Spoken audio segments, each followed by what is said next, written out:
And welcome to the first episode of 2022 for the PiXL Drone Show, the show where we talk to industry professionals about how they use drones in their area of expertise.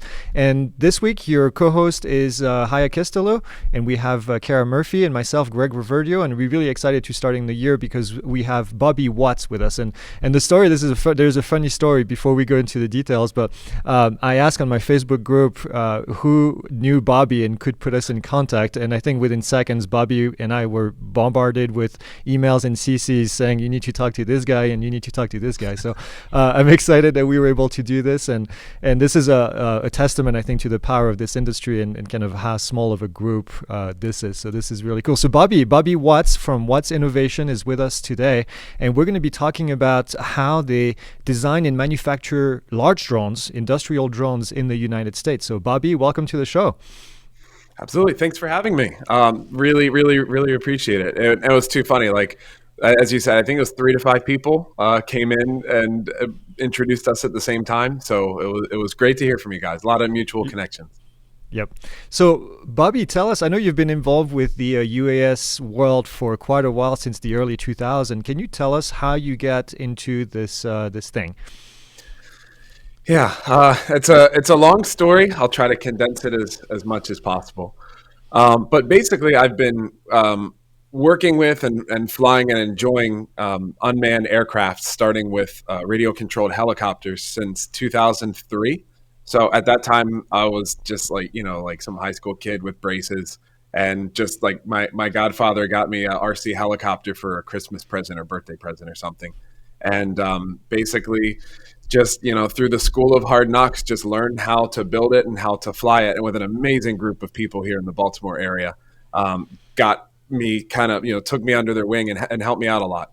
And come to find out, I had a knack for it. So I had a knack for like the mechanical side, being able to build the machine, and then also on the flying side as well. Like, I got pretty darn good at moving the sticks and making the helicopters do some really cool aerobatic maneuvers. And so that kind of took me into the next level, the next kind of chapter, to where I made a living for quite a while as a radio-controlled helicopter pilot, if you will. So if you've never seen what these RC helicopters can do, just go to YouTube and type in RC helicopter aerobatics or tricks or something like that. So where we were doing what's called 3D flying, where they go upside down and backwards and sideways. And it's basically the most high-performance type of unmanned aircraft you could get, really.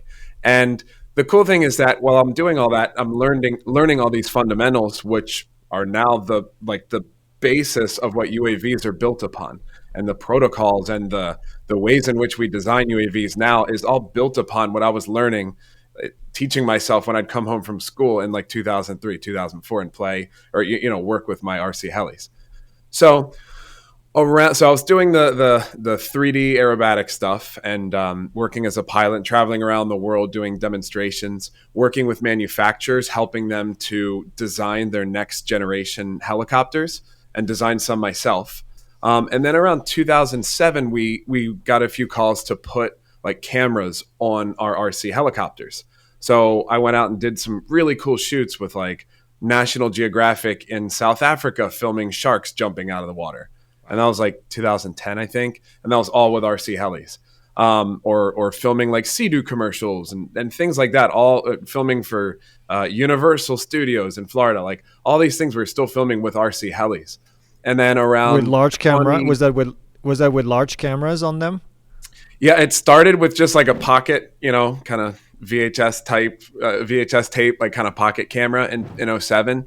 And then, by the time I would say 2011 came, 2010, 2011, we started flying the Red, like a Red Epic, wow, $50,000 movie camera on the helicopters first, and then transitioned into multi-rotors around 2011.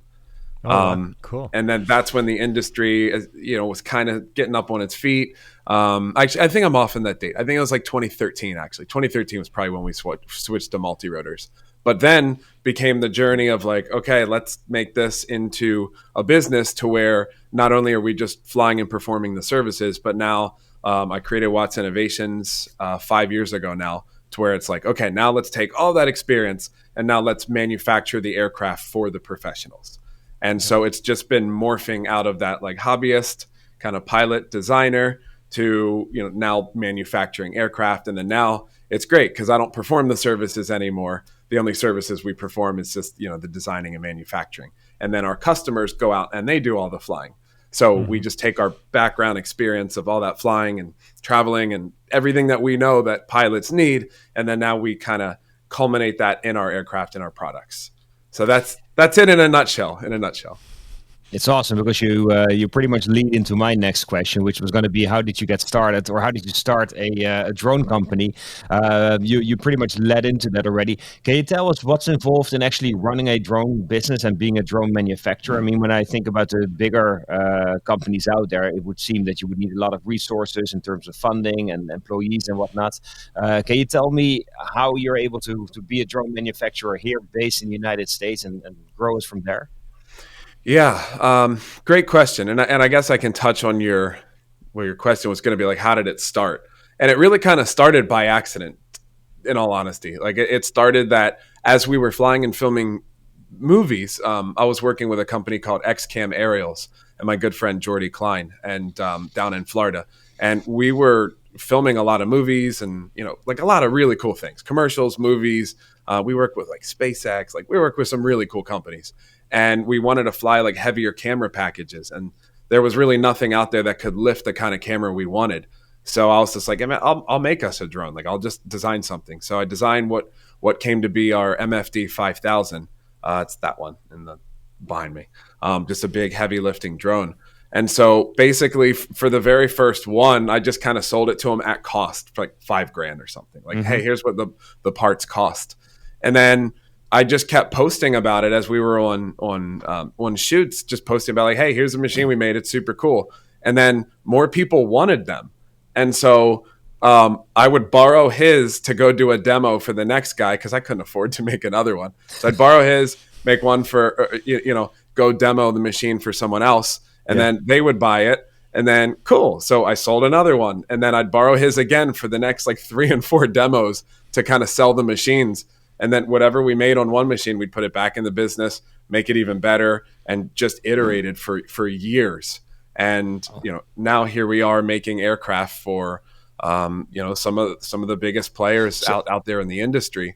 And it's super challenging. It's really hard. It's really hard. So how does that work then in terms of using components and parts that are pretty much off the shelf versus having to design and basically manufacture your own parts that make up these drones?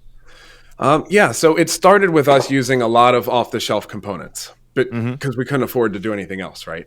But now it's really morphed into we make everything that we can, like everything, because it's all really hard.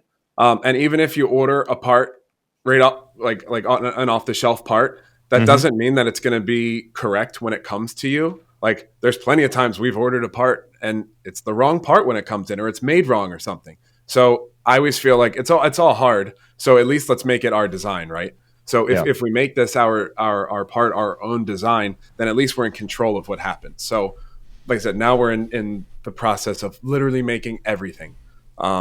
You name it, we're designing and manufacturing it ourselves. And that includes not only hardware, but software as well, or no? Yeah. So software, we base a lot of things off of open source code. So we've worked with very closely with the ArduPilot communities and the PX4 communities.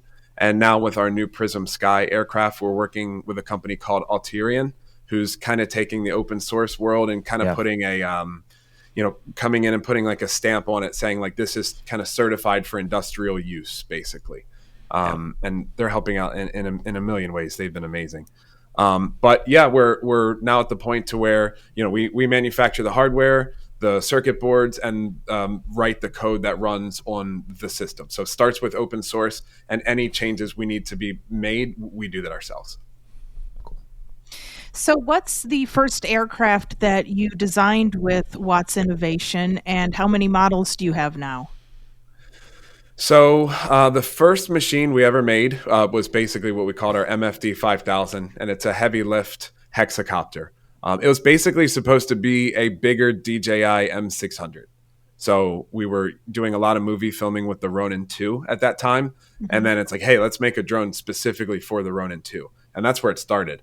And then kind of halfway through the MFD path, we realized, ooh, like these DJI autopilots are no longer in stock and we should switch to something else, something that's non-Chinese, because we're making aircraft here. And we have a lot of customers who can't use Chinese components. So then we made the switch to the Cube flight controller running ArduPilot. And that was a massive step. That was really cool and a big learning experience, massive learning experience. And then we realized, ooh, well, in order to do this properly, this needs to be like redesigned from the ground up to work with this autopilot. So then we created a drone that we call Prism, and we announced Prism about a year and a few months ago. And so we've been mainly just selling Prism for the last year. And then recently we just announced what we call Prism Sky, which is kind of a Prism V2, if you will, but it's based off of the Alterian Skynode flight controller and their ecosystem. And the biggest thing is that it's just the whole thing is just NDAA compliant, to where we have no, even though our Cube is Chinese, our Cube is not made in China, it's NDAA compliant, but our ecosystem around Prism is really not. So what we're doing with our new Skynode based aircraft and Prism Sky is really just trying to make sure all the components are just, either made here or meets the NDAA compliant standard for our customers who have those cybersecurity or other concerns. So three models total. Wow. So what do you think makes you different than the other UAS manufacturers out there? So what makes us different is that we will do custom work, custom integration, custom projects. To where we have a lot of customers who come to us, and I'd say probably, like a half to maybe 3/4 of our customers can use our products just stock right out of the box. But there's a select few, and becoming more, customers where they really need that extra integration or they need that extra custom product or whatever it is. And I think we're one of the few in the industry that actually offers that customization. To where, it used to be with our MFD drones, I customize every one. So like custom carbon fiber, cutouts with the customer's, logo on the frame, and doing, they wanted custom connectors and things like that. We used to do that like one-offs basically. But now we're still doing the custom stuff, but it kind of has to be a little bit more volume involved, because if not, it's just too hard to do. But we're doing it. So we're doing a lot of engineering for some really exciting projects that are kind of coming up, to where we're doing, like as I said, we're doing our very best to design and manufacture as much as we can in it. So it's exciting, and I think that's what really sets us apart. That we just love doing this hardcore engineering. I give you a lot of credit for doing that. I mean, if you look at the last, 50 plus years, and you see how manufacturing has left the wealthier countries like Canada, the US, and a lot of European countries as well. So to then be a drone manufacturer, and so not just manufacturing, but also in the drone industry, must not be a very easy thing to accomplish. Can you tell us a little bit about the challenges that you run into being a American-based manufacturer of drones? Well, I think just the challenge in manufacturing everything is just underappreciated. So we started in the basement, right? Like in the spare bedroom. And then here we are in an office now. We're about to move to another facility that's twice as big as this one. So I think the challenge is literally just with everything. You name it, we run into a challenge. Yesterday, for example, we had a machine that's completely ready to go. And we had one part where it's like, it was a small plastic part that holds on the canopy, like completely not flight critical at all. And we noticed it cracked. So it's like, okay, well, let's just change this out. So when we changed it out, we had never really ran into that before. So we changed it out, and it was one of those situations where the whole drone had to come apart. Like it was ready to ship. Like it passed all of our quality control checks, completely ready to go. And then next thing you know, we literally had to rip apart everything, and we're soldering wires and everything all to get to one screw that fell inside the drone. And you just take that and you just multiply that from everything all the way to supply chain issues now. That's super, it's crazy, because some things you would think are really hard to get, they're not. And then other things out of nowhere, it's like, this is a 3-year lead time. Like, why? So supply chain issues has been interesting. Everything from, we still test fly every drone that leaves our facility. So, if it's raining for a week, like we can't ship, right? So learning, doing our best to make it the best process we can possible, and ensuring we still have the quality that's going out there. But there's a challenge around every corner. Like it's all very hard. It's all really hard. So, if you go into any store, you'll notice lately that there are supply chain issues. There are shortages. Is this something that is impacting your business currently? With a lot of our products, we've designed everything in such a way that we're using as many kind of standardized parts as possible. So, for example, in our Prism aircraft, we utilize 3 different voltage regulators, right? So, like one for 5 volts, one for 12, one for 24. And when we designed it originally, our engineering team made really good decisions on what components to choose, to where instead of picking like an exact specific voltage regulator, we picked one that's like a generic footprint. So now that we've shipped out our drones, I would say in the last 3 batches, they've been different manufacturers of the regulator, but because it fits that universal footprint, we're able to just, carry on business as usual. But some things are really hard, like these chips, like a chip that should be $1 or $2 is now $10 or $15, and we just eat it and just keep going.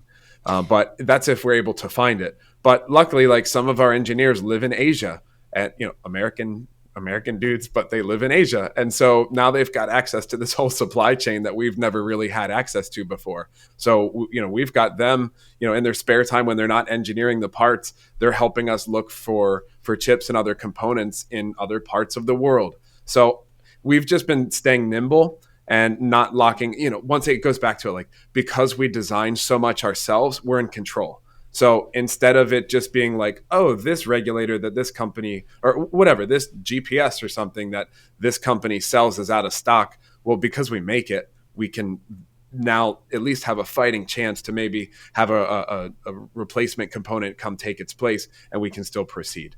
So it has been challenging, but so far we're navigating okay through it. Well, that's good to hear.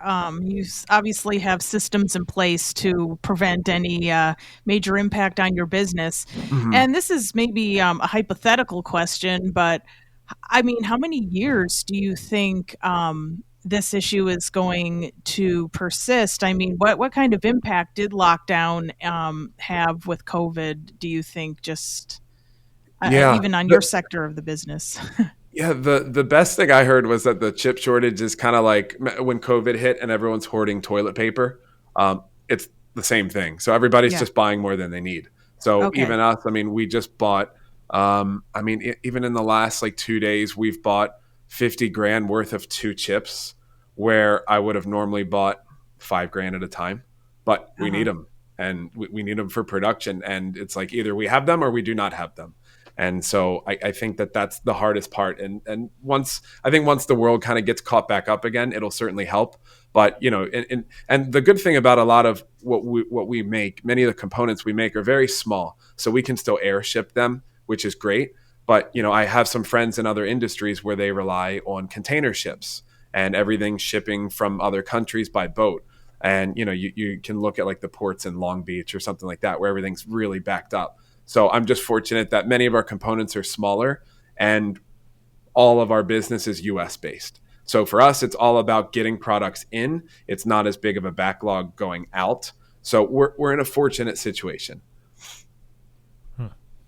Wow, that's kind of crazy. It's wild.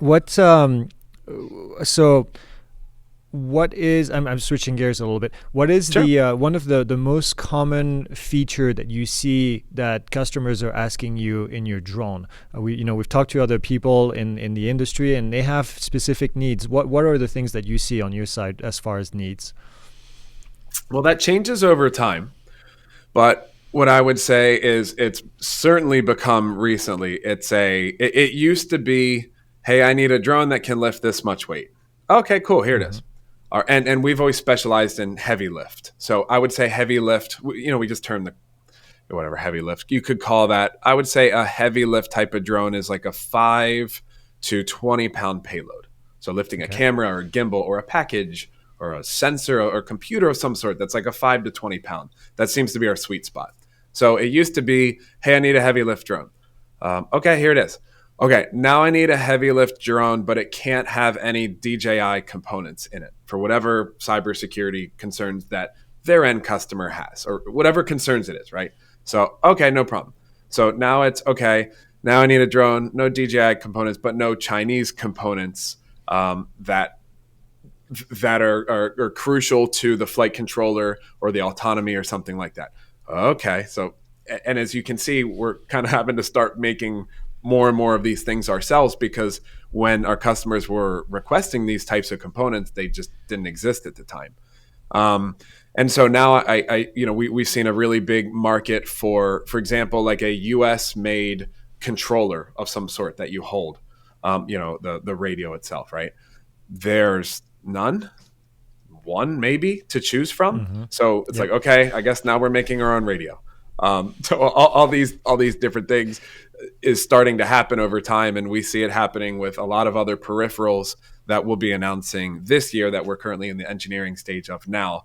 But eventually, we're just going to make everything. I just see it happening. Like it starts from one little request, and then now just heading there. But in terms of the aircraft itself, a lot of autonomy, a lot of customers want to run a lot of more AI type of image recognition, things like that. So we're seeing that definitely coming into play, as well as fleets. It's not just the one drone or two drone, but it's the 10, 50, 100 scale type of drones, deployed in mass. So those are the trends we're seeing. It's interesting that I didn't hear you mention autonomy. Is autonomy a big deal, or are you drones just good enough at that stage that people are not really complaining about that? It's I was thinking that earlier. I feel like the US made drones, especially the larger ones, right? Like I think in terms of a smaller drone, like something that has to compete with a Mavic or something, I think like Skydio is doing an amazing job to where, a lot of their vision recognition and their AI on board is really working well, right? But I think in terms of a larger drone, there's just so much need for a solid, people, the industry really needs a Ford Explorer. They don't need a self-driving Model X, right? Yeah. Like that's kind of where we're at. So to the point to where, it's just our job right now. Like we're just focusing a lot on making just really good quality heavy lift drones to where we're manufacturing as much of that as possible. It's all NDA compliant.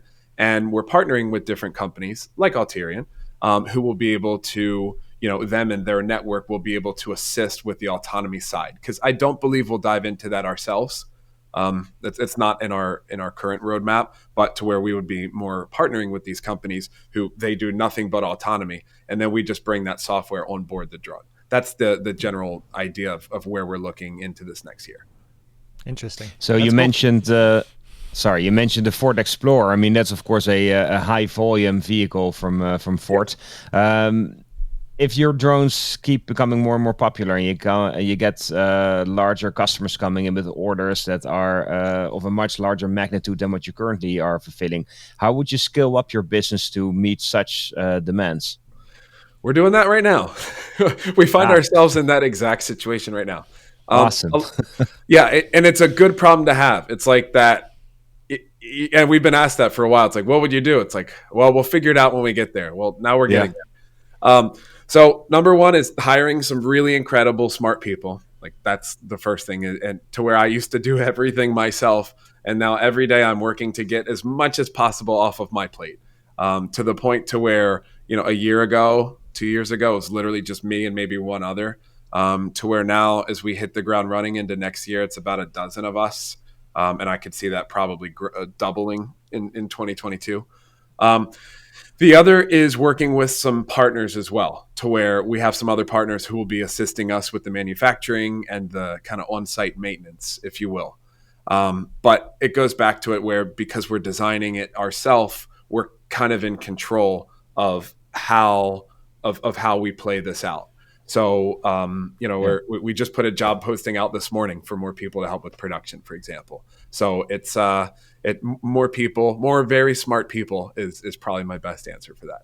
So do you require any funding, or do you have investors in order to grow at this speed, or are you all self-funded? So up until a month ago, we've been 100% self-funded. Just been able to do that same model, sell another drone that pays for it. But now we're starting to get some orders which are so big that we basically just need the funding to buy the raw components to fund that order. But still to this date, we've yet to sell any equity for money. So it's that, like, I'm pretty darn proud of that we've been able to just make this grassroots and go, because I think, I could see it, like, if we had $1 million 2 years ago, we would have gone the wrong direction. Like, it would have been wrong. But now with, hundreds of aircraft out there and just learning from our customers and learning their needs and just painfully, going through the design and making the aircraft better and better, all the way down to how we provide customer service to customers, all that kind of thing. I think that if we would have had, a huge capital investment a few years ago, it would have been the wrong move. But now I think it's very impressive. I mean, being a manufacturer, you need inventory, you need machinery, equipment, you need the space, you need the employees to do so. I mean, it's capital intensive for sure. So to be able to pull that off, I think that's extremely well done. It is. Thank you. I think the other thing too is that a lot of people still overestimate the size of the industry, and I say that all the time.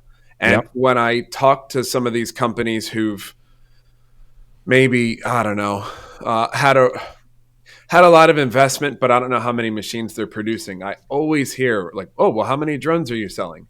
And I don't even think about that. Like, we don't really think about like how many drones to date we're selling, because like our whole job is like just to make the best drone possible, and the best kind of reward we get from our customer is twofold. Like, number one, they use our drone, they hire more people to then go fly it, so more people are employed, and then they pay the drone off usually in like 2 months, and the drone's paid off, and then now it's just a tool that's being used to for them to make a living. So that's number one. And then the other nicest thing a customer can ever do is they use one, they love it, and then they buy another drone, and then they buy a third or a fourth or a 10th or whatever it is. So those have been, those two things just kind of is what keep us going. Yeah, repeat customers are important. Oh, 100%. Oh, they're the only reason we're here. If we weren't, if we didn't have our customers, we would not be here right now. Absolutely. Awesome. Well, let's talk more about your latest drone and the Prism Sky. Can you tell us about what this drone is capable of doing, the specs, some of your key customers, all that good stuff? Yeah, man, Prism Sky is just awesome.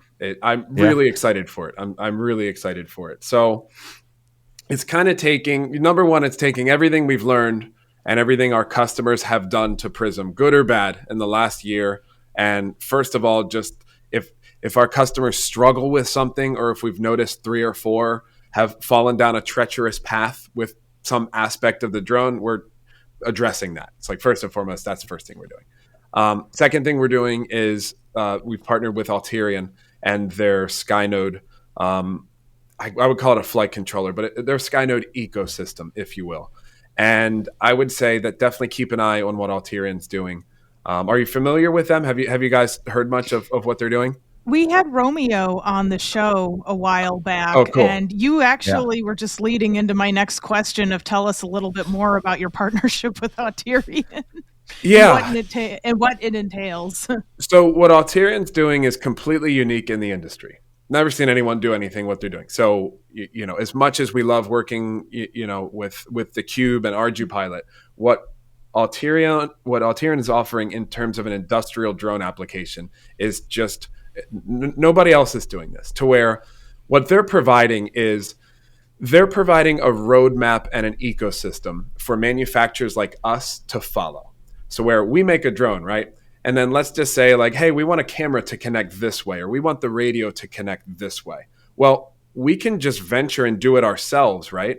But then let's just say if 3 other drone manufacturers decide to do the same thing, we're all going to come up with different ways of doing this, right? So like, I don't know, the gimbal should connect this way, or the battery should connect this way, and the user interface should be like this. We're all going to be doing our own thing, which is what you see now in the industry. Well, what Alterian's trying to do is they're trying to basically open source and lock down these specifications that manufacturers like myself should follow. So the reason that that's important is, imagine this scenario, right? So Watts Innovations, we make drones. We don't make gimbals, for example, right? But you have a company like Gremsy who makes gimbals and they don't make a drone.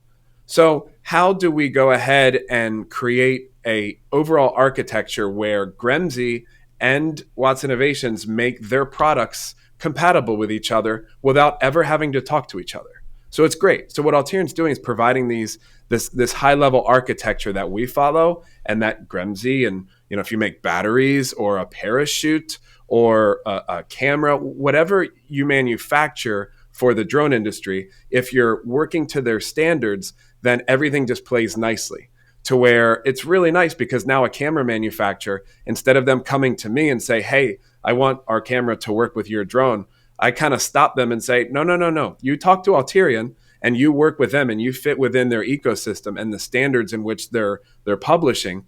And if it works with their ecosystem, your camera will literally plug and play with our aircraft. And that's the power of it. They're trying to kind of unify and create these standards for us to follow. And just from what I've seen so far, there's nothing else even close. And in terms of what they offer in terms of their online server, I mean, it allows basically a point to where any drone that's flying in the entire world, you as the drone program manager can see your fleet in real time, the aircraft's health, how many flights are on it, all the way down to how many flights are on the batteries, how many flights are on each individual motor. It's really pretty incredible what they're doing, and what they have now, what they have coming is just pretty crazy. So we've yet to release the product, but we've been talking with them now for 3 years and working with them for about a year now. And I think what's coming with Prism Sky is just that's the main selling feature right there. So that's interesting, because as I hear you talk about this, it reminds me of in the 80s when computers were starting to become a thing, and kind of, Microsoft and IBM started working on a standard. That's kind of what Alterian is doing, it sounds like. And to me, it's kind of funny that it hasn't happened yet in our industry. You know? It would seem like the logical step to get everybody talking and integrating all these systems together and make it a lot easier for everyone. Plug and play. Agreed. And I like to make the comparison that I feel like what Alterian's doing coming in is kind of like Windows coming in the 90s. Yep. Where before that, let's say if we're compact, right, and we're making our own computer, and then you're a printer company. It's like, hey, I want my printer to work with your computer. Oh, okay, well, we'll write your driver. And then another printer company comes. Okay, we'll write your driver. And then Windows comes and says, no. Like, you adhere to these standards, and it's going to run on Windows. And then it works now for us being like, I don't know, Dell running Microsoft Windows. Now everyone's writing those applications, not for Dell, but for Windows. And that's the thing. And I think the reason why it hasn't been done yet is because it's just so hard. It's just so challenging. And it's so specific. All these different protocols like UAV CAN and SBus and all these different operating systems and making that work with the hardware and the software. It's really challenging. So I think that Lawrence, their founder and CEO, like, he's the guy to pull it off. I mean, he created the PiXHawk. So like he has the ability to pull it off technically, and he's a technically minded person, very smart. And the team that he's just created is just amazing. Everyone I talk to there is just so talented. They're so good. That's good. So that's it's really good to hear. Yeah, we'll see where it goes. But I really think that anything that's Alterian based, I hate to say it, but I just can't see how a drone can compete in that whole ecosystem if it's not Alterian based in the next few years. That's a bold statement, and I'm sure I'm pissing some people off by saying that. But I just those are strong words. We'll wait and see. But I mean, in order for us to offer all of that organically ourselves, we would need to have a team of 50 engineers, 10, whatever, 20 something more engineers than we have now. And it's going to be pretty impressive. It's going to be pretty cool. So like I said, I hope I'm not pissing too many people off by saying that. But I think what they're doing is really special. And it's really good. And we're happy to be a part of it. So let me ask you this then. Of course, the elephant in the room is DJI. They're by far the biggest drone manufacturer, and they have access, of course, to lower cost wages in China. They have, I don't know, thousands of engineers. Do you think that a platform setup or approach like what Auterion is achieving with all these different partners working on the same platform, do you think that's gonna finally offer some real competition to DJI? I think so. It's the only fighting chance we have. Yeah. I really think so. I point them out again, like look at Skydio. Like I think they're doing some amazing things, but they have smaller based aircraft now to where, if it would take them, I don't know, a year or two or something like that to come up with something bigger, and be able to expand the amount of aircraft that they're offering in their portfolio. Whereas Auterion levels the playing field because now someone like FreeFly Systems is using Auterion-based system in their Astro. We're using it in Prism Sky.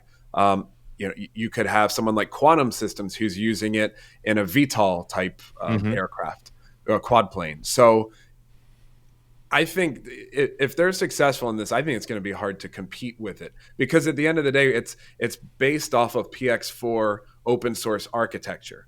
So, it's built upon really good fundamentals. And so I think that they've got a really good shot at it. And I think any manufacturer that's utilizing the Auterion ecosystem will have a massive advantage over those who don't, simply because of the power that back end of Auterion in their suite and their cloud connectivity of what that offers. It's just really hard to build that yourself from scratch. Oh no, I can imagine. I mean, and I certainly hope so that Auterion, with all their partners, is going to be successful because we desperately need more competition, I think, in the drone industry. Sure. In this conversation, we kind of drifted away a little bit from your Prism Sky. Can we go back to that and talk about specs like flight time, payload capacity, all that stuff? Sure. So much to talk about. Okay, so with Prism Sky, as I mentioned, it's a heavier lift type of aircraft to where we can offer, depending on your battery configuration, up to a 20-pound payload while still staying under 55 pounds all up weight. So still under part 107. So it's basically, I'd say most of our customers are running an average payload of like 10 to 12 pounds to where they're doing a lot of things like LiDAR scanning or flying various heavy type of computers around, if you will, like any sort of kind of heavy object to carry around, we're flying it. As well as package delivery is now a space we're really heavily getting into. So we've got the heavy lift portion. Flight time, I would say, average flight time with like a 12-pound payload is like 25 minutes or so, which seems to be pretty reasonable for most of our customers. It's just like our regular Prism. It folds up into a small, well, relatively small carry case, which can even fit in the trunk of like a Camry. Last time I went somewhere, I rented a Charger just because why not? And the case fit right in the trunk of it. So that was pretty nice. So it folds down pretty compact. And then married with our Contact GCS, or our new radio system that we have coming out, which we're making ourselves, that provides, it's a super large screen. It's about a 12-inch screen that the user will have to navigate through the app. And I think it's going to be a pretty incredible product. So heavy lift, really rugged, all weather, basically. You can fly in the rain. It's fine. So a lot of interesting engineering in there. I'm forgetting so much, but it's kind of the heavy lift aircraft that can do so many things. What's the, I know the price range is probably pretty wide depending on the equipment, but can you give us an idea of base price? I would believe that for our, let's see, in terms of base price. So the cool thing about Prism and Prism Sky is that we designed it to really just be like a main center frame. And then the propulsion system that we use is really agnostic. Like we can use any propulsion system. So that means you can fly it as a quadcopter or a coaxial X8. And so we have a patent pending for our technology that we call Propulsion ID, where basically any motor system that we sell, so currently we sell two, like one's a quadcopter or one's a coaxial X8. So whatever motor system you bolt onto the aircraft, as soon as you turn the drone on, it recognizes what you've plugged in and then just sets the aircraft up for flight. Wow. And not only that, does some really cool things like tracks the flight hours on the arm systems individually. So we're doing things like that. but it allows us to sell both a quadcopter and a coaxial X8 heavy lift. So our coaxial X8 for Prism Sky, I believe, would be just right under 30K with the drone and the contact GCS. So that's all like NDA compliant, would meet the most rigorous cybersecurity standards and checks that there are. So that's for the coaxial variant, and the quadcopter variant will be, I think it's about 3K cheaper. So probably around 27. We're still yet, with the supply chain that's affecting the final price a little bit. But once we're a little bit closer to release, I believe it's still going to be in Q1, probably towards the end of Q1 of next year. We'll start getting the first units out, but we'll have final pricing then. Gotcha.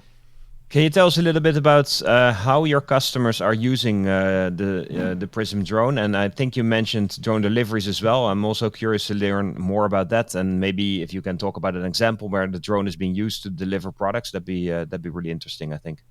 Sure. So most of our customers flying Prism. So I guess flying our whole fleet. So going back to like our MFD, for example, we have a lot of customers who are flying that in cinema. And still to this day, a ton of customers flying our big MFD heavy lift drone for cinema applications. So those are still being used on movie sets and some really big TV shows and big live sports events, which are super scary, but for like NASCAR and the Super Bowl and things like that. With Prism, we have a lot more industrial applications. Mainly, I would say, is LiDAR, surveying, water sampling, a lot of LiDAR and surveying. I would say that's really about it. And then recently, as I mentioned, we've got a few customers, but mainly just one very large customer doing package delivery. And so we just announced that we've been working with the team at DroneUp for their package delivering with a large retailer. And that's been really exciting. That's been super fascinating. And they're currently flying and doing deliveries right now in the Arkansas area. And it still just boggles my mind every day. But we're creating custom tech for them, and their team is just so good. And that project is enormous, but really exciting. So there are a lot of different sectors and industries: agriculture, construction, mining. Which industries and sectors use your products the most, do you think? I would say right now, per numbers, I would need to really think back on it. Excuse me. I would say in terms of numbers, I would say probably the surveying, LiDAR, mapping, photogrammetry. That's probably the most widely used for Prism. But coming in soon, I can foresee if the market goes as well as we see it going. Like, I don't think anything will ever touch the numbers that will be seen with deliveries, and not necessarily just residential deliveries. You could call it just cargo hauling, right? So hauling 2 pounds or 5 pounds or 10 pounds of stuff from one point to another. And I think that's going to be where we find ourselves in terms of quantity of drones. I think that market's going to be the biggest for us. So there's quite a few trends in the drone industry right now, and I want to talk about the drone industry, maybe shift to that a little bit. Okay. What are some of the trends that you're seeing that you are getting excited about? Some of the things that maybe down the road a couple of years that you're seeing pop up that you like, yeah, we need to be working on that. I think the different types of vehicles are certainly interesting. And I think that we're starting to mix what we're doing and what we're seeing happening into the kind of eVTOL space. So the air taxi, with these companies like Kitty Hawk or like Uber Air or these, was it Joby UAM? These different companies doing kind of like the personal flying taxi, whatever you want to call them. I see that really interesting. And I don't even know. Like, I'm kind of on the fence if that's going to work at scale or not. I think that's really interesting. The other would be the type of aircraft that are coming out that are, kind of more eVTOL based, where not necessarily multi-rotor, not necessarily airplane, but some sort of a hybrid between them. I think that's super fascinating. I think the shift away from Chinese-made products, and especially DJI, has just been wild to watch. It seems like every month there's some other blacklist or some report coming out. I mean, it's been amazing for companies like us, but I still don't feel like we compete with DJI products today. Like, our portfolio is just super different. But yeah, I would say that in general, the kind of American made, heavier lift, longer duration is where we see this heading. And that's the most interesting aspect of the drone market that we see. So I got a quick follow up on that actually. Yeah. What do you think? We know that the DJI is competing on volume. They're competing on smaller drones than you are. What do you think it will take for an American company to be competing at that level? I know probably not something that you guys want to do, but what's the solution here? I think it's going to take a company that comes in from a manufacturing perspective that can also do the engineering. I think someone like GoPro really had a good chance at it. I thought that they were going to do very well. But I think they just had problems with it, and maybe they just decided it was best to not get involved. I don't know. I mean, they had the Karma and then pulled that when it had some, I don't know, quality issues or something like that. But I still think that someone like that could be very successful, where someone who's currently making a product at scale. I mean, an Apple, right? Like if Apple did a drone, it would be awesome. So I think everybody just underestimates just how hard it is to manufacture electronics, especially like here in America at scale. And I mentioned them before, but I think Skydio is probably the best bet right now for a smaller drone at scale that's being manufactured here in the US. But it takes an enormous amount of capital and resources to set up that kind of a production. So it would have to be someone who comes in from that side. So iRobot comes to mind. Someone like that. That's true. iRobot. Because they need to catch up to that curve, right? Because DJI is so far ahead now, they need to run faster to be able to catch up to the pack, right? Yeah, exactly. Like I could see someone like an iRobot doing well, or a Dyson vacuum, right? Or someone who's making kind of an electromechanical device that's not being, I don't know where their plants are, right? But I would expect it would be some kind of a company like that who could really come in and do well with it. And if we can, we've considered a smaller drone, but you really need to have some serious quantity in order to even make the financials work. So if one day we think it'll work for us, then we'll head down that road. But I think DJI is really hard to compete with. They just make such good products. Like everything they make is just so good, and they're super talented. And I think that right now the only way that a lot of American companies can compete is the fact that, hey, they're now being put on this blacklist and now these companies can't use them. So I think that that's helping to level the playing field, but it's still just super hard what they've done and what they've accomplished. Yep. Before we continue talking more specifically about some of the competitors, what are some of the bigger challenges you think that the drone industry overall is facing currently?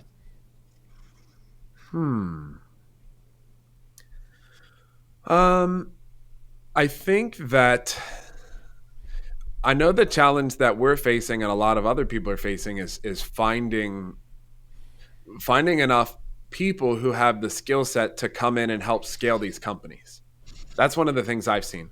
So for our side is like the lack of, kind of engineers who are also pilots who know know how to work with a machine.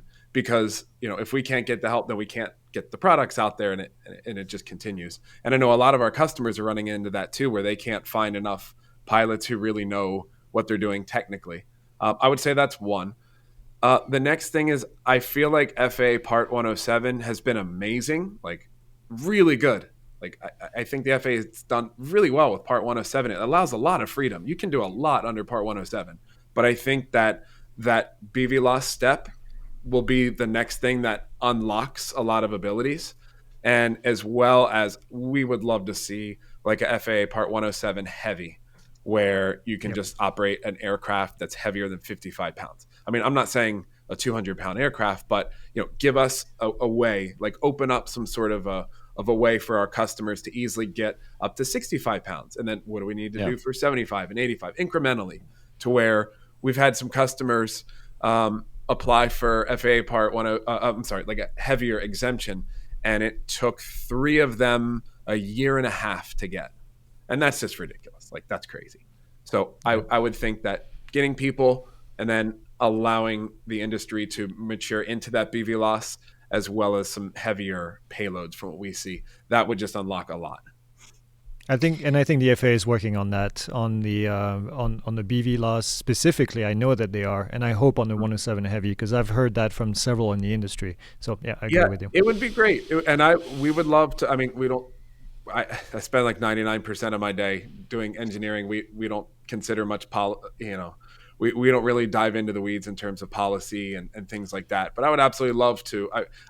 I could make the argument very easily that we can make a safer aircraft at 60 pounds, 70 pounds than I can at 55. Because if a customer wants a certain payload, then we're going to have to cut, not corners, but we're going to have to reduce weight wherever we can in order to get that payload to stay under 55. Where if we could fly at 60 or 65, 70 pounds, I would argue that we could add in more redundancies and different engineering aspects like that to make it a safer aircraft overall. So I think that'd be really fascinating to visit. Quick follow-up question here. Like, what kind of drones and what kind of use cases are you talking about when you talk about drones that start to weigh 60, 70, 80 pounds? The biggest one we see is cinema. So cinema needs heavier cameras, heavier lenses, things like that. So that's the first one that comes to mind. And we currently do have, I think it's 3. Yeah, 2 or 3. Yeah, 3 customers who have overweight exemptions for our MFD 5000. And so they're allowed to operate those, I believe, at 75 pounds, maybe 80. I'd have to check the documentation. So that's really cool because now they're allowed to fly, and they're operating it in these remote desert area, right? And when they get to a certain weight, they add on these clauses to where it can't be within 100 feet of persons or something. And for a lot of them, that's fine because they're chasing cars or, I don't know, filming motors. I don't know, people doing backflips on a dirt bike or something.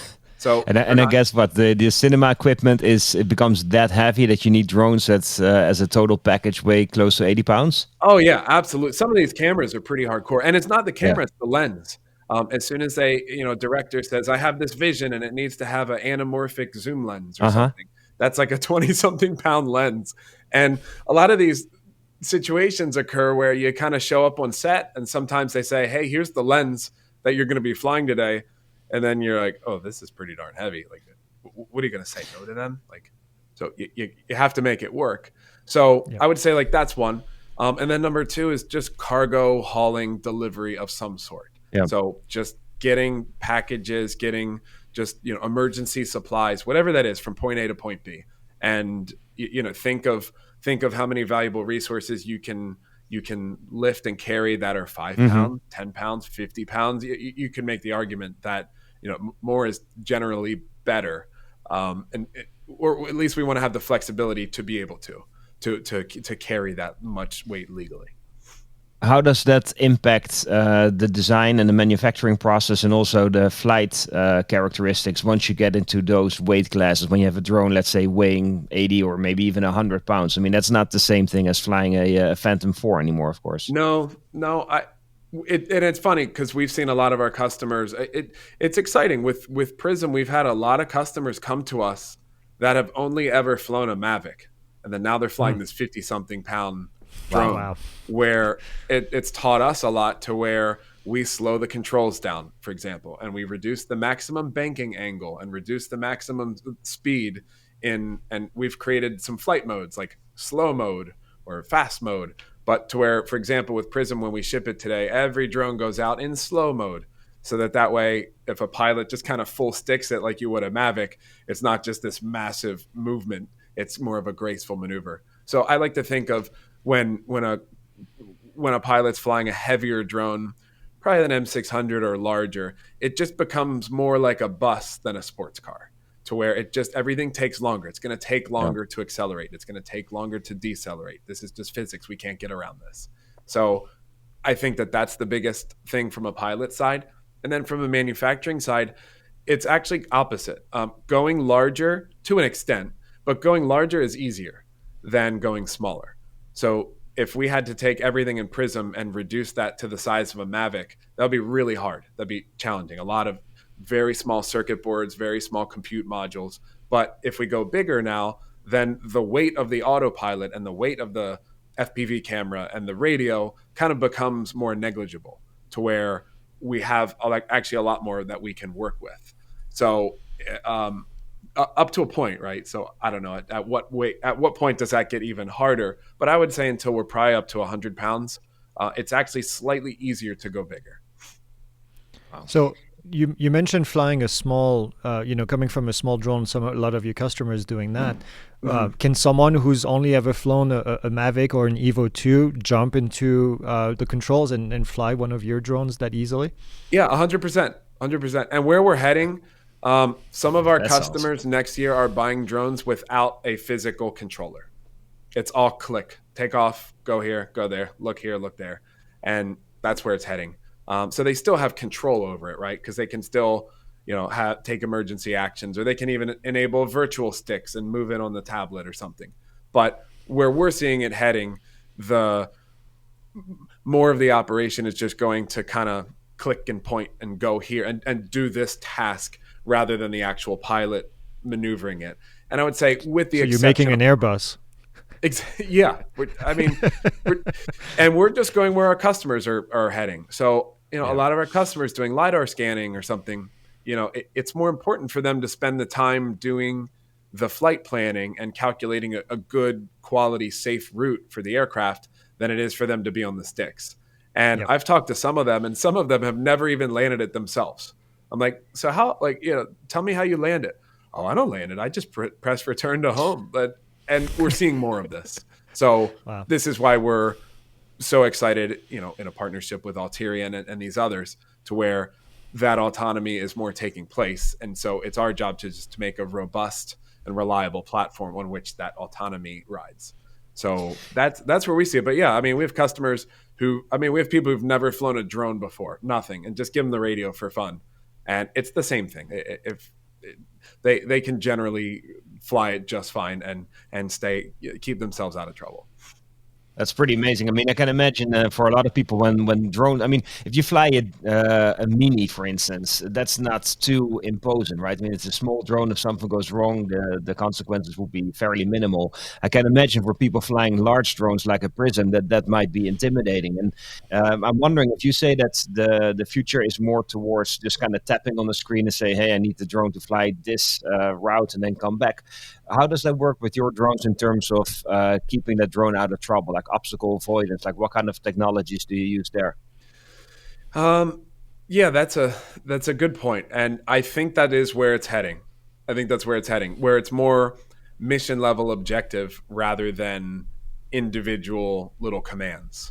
To where, we've seen some demos to where, the drone's capable of looking forward and seeing a cell tower, for example, right? And then it can detect this is a tower. And then it goes in and sets up its own orbit paths and goes up and just automatically does the whole flight, takes all the pictures and comes back and land. And all you told the drone to do was, hey, there's a tower out there somewhere. So that goes even beyond the planning of the mission and setting that up and executing it. It's now kind of more higher level mission level objective. So of course, with that would require more sensors and more obstacle avoidance. As to where, as I mentioned, now we're not putting a whole lot of emphasis on that. We're more kind of, walking that road with our customers and seeing what their needs are. But the nice thing is that with onboard compute capabilities and onboard, you can call it AI abilities if you want. But with those abilities, we can now more or less just implement different sensors based on that particular customer's needs. And, if the next variation of Prism Sky or whatever it is, it could have a lot more optical flow or, stereoscopic vision or some, LiDAR or whatever sensors you want to have on there. But that would only be if we see a massive advantage for our customers and if they actually need it. I don't want to just include stuff that customers won't use, just for the sake of saying it's cool. We only want to have tech on there if our customers actually do need it. So you've mentioned lots of partnerships and what have you. Who would you say is your biggest competition right now? I believe that there's probably 3 to 5 drone companies in the US who make heavier lift aircraft like what we do. But I don't even look at it as competition because I think that the industry is growing and booming so much Yeah. that we could all have our best year ever and Hmm. not and like everybody could do very well in this market if everyone's making really good products. But like I said, I don't see all that much competition in what we do because as I mentioned, like we do a lot of this custom engineering to where Yeah. if a customer comes and our base aircraft and our base platform doesn't do what we need it to, then we can offer that additional level of okay, hey, here we go. Now we're going to make this product. And if it works, then we're going to offer it to the rest of our customers. So I don't really see many other companies doing that part. And I think there's some products that we're working on now, which I think this will make sense more when we can kind of announce them and get them out the door in 22. But I think that I don't see that many other customers doing that exact part of it. But in terms of heavier lift aircraft, I mean, there's definitely some amazing machines and amazing companies out there like FreeFly or Harris Aerial or I guess BFD, but now they're FreeFly. So a lot of other companies out there making some really great heavier lift products. But I think where we kind of set ourselves apart is that custom development. Well, Bobby, we've taken an hour of your time already, and I feel like this discussion could probably go for 2 hours easily, and we wouldn't see the bottom of it. But I want to be cognizant of your time as well. But we always ask this question, and I know this might be difficult for you, but and I know you've flown probably a lot of drone. But what's your favorite drone to fly? And you can be biased and say it's yours. Favorite drone to fly? It depends what I'm doing. Depends there on you go. It depends. It completely depends, right? That's a really hard one. In terms of going out and doing an industrial application or something, like I would have to vote for ours, right? Like doing something like that. But if I had to say, just something that I wanted to go fly for fun or something, would probably be like a Mavic 2, and we're out on the boat or something and chasing the boat or something like that around. Like that was always pretty cool. In terms of filming a movie, I would have to say it's our MFD series. In terms of like flying a big film camera, so it would really just depend on the exact application. So sorry if that's a No, that's a great answer. I think that's a great answer. There's not one size fit all drone. I would have to answer the same if I was asked that question. It depends on what I'm doing. So yeah, exactly. Or like if it was RC, it would be a helicopter. Like if it could be anything RC, it would definitely be like a 3D helicopter. So it just depends on the application for sure. By the way, this RC helicopter flying, I know we mentioned it when we first started, but I'm going to close out with this. If you haven't seen that, if you haven't seen videos of that, to our listeners, please go take a look at it, because I've seen some of them and I'm like, this is not humanly possible. This defies physics. Yep. And it is just the most impressive flying that I've ever seen. It's just out of this world. I don't even know how to describe it. Yeah, it's pretty cool. And the funny thing is what we're finding is that as these aircraft become more maneuverable and not aerobatic, but as the performance keeps increasing, we're finding our experience in RC helis is really lending well, to the point to where now I've been able to get some of my fellow RC heli family involved in Watts Innovations. And so now like one of our lead designers is one of the best in RC helis ever, to where if we have an idea for a design, I'm like, hey, we should make this like the Goblin tail slider or the first variation of the Hirobo something 15 years ago.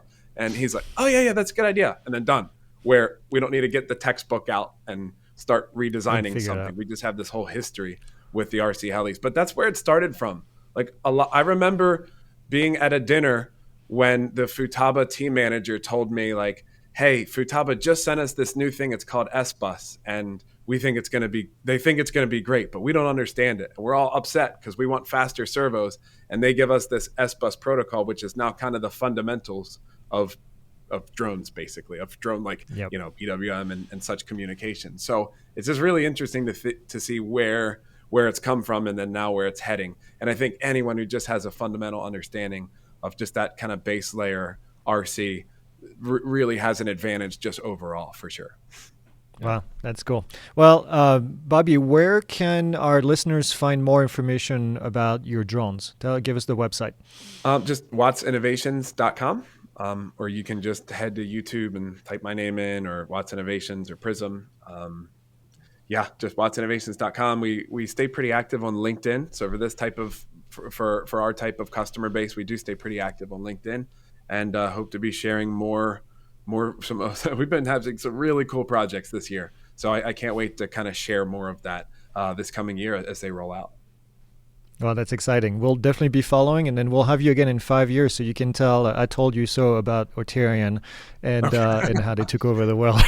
So. Awesome. That sounds good. Well, hey, thanks for having me. It was a great conversation. Yeah. I enjoyed it. Well, thanks for joining us. And then for those of you that are not subscribing or watching on YouTube, be sure to hit the subscribe button. Also, make sure you leave your comments for Bobby and any of the guest hosts. And with that being said, thanks a lot. We post episodes every Tuesday, and we'll see you guys next Tuesday.